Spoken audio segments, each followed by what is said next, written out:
भोजन को हम दो प्रकार में बांटते हैं, एल्कलाइन भोजन, एसिडिक भोजन। कैंसर पेशेंट को जो भोजन करना है वो है एल्कलाइन भोजन। एल्कलाइन डाइट लेनी है, एल्कलाइन भोजन करना है जिसमें एसिड ना हो। अब आपको ये ध्यान रखना है कि एल्कलाइन भोजन कौन सा होता है, एसिडिक भोजन कौन सा होता है। ये आप निर्णय कर पाएंगे तो आपको कंफ्यूजन नहीं होना पड़ेगा क्या खाना है क्या नहीं खाना है। तो सबसे पहले ये समझते हैं कि एसिडिक भोजन क्या होता है, एल्कलाइन भोजन क्या होता है। तो साथियों, जो प्रकृति ने आपको दिया है, जो प्राकृतिक है, जिसमें मनुष्य की कोई छेड़छाड़ नहीं है, वो एल्कलाइन है। कैसे? सभी प्रकार के फल एल्कलाइन है, सभी प्रकार की सब्जियां एल्कलाइन है। तो ये आपको ज़्यादा से ज़्यादा लेना होता है। अब एसिडिक क्या है?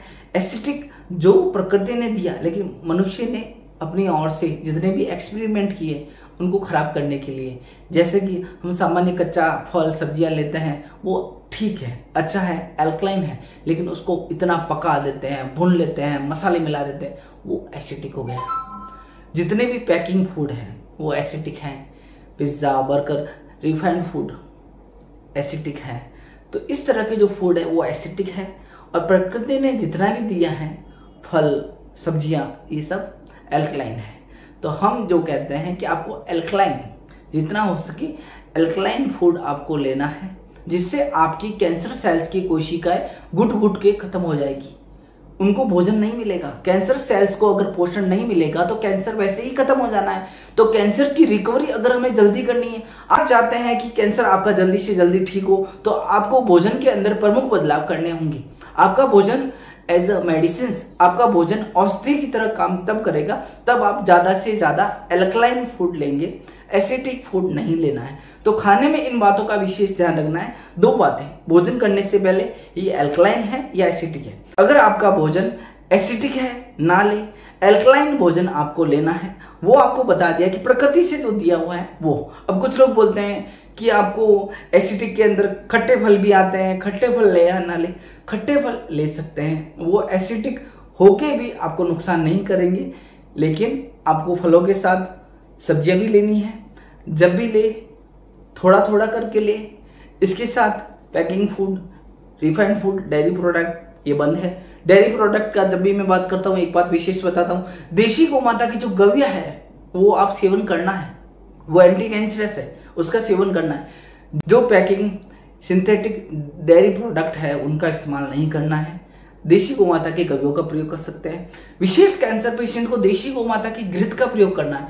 घृत ऊर्जावान बनाता है, वेट को मेंटेन रखता है। तो देशी गौमाता की घृत का प्रयोग कैंसर पेशेंट को करना ही करना है, आवश्यक है।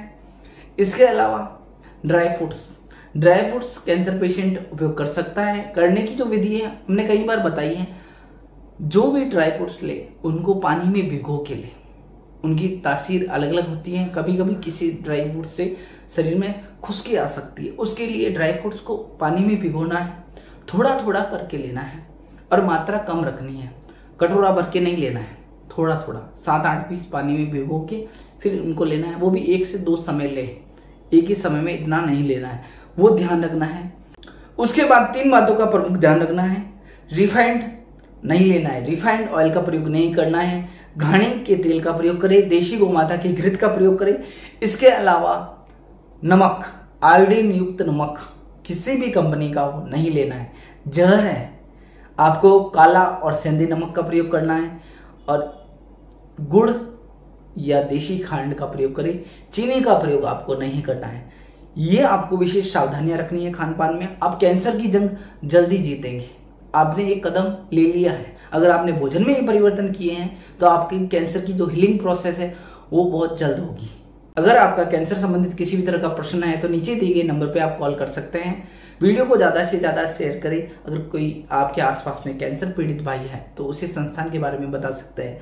जय गौ माता, वंदे मातरम।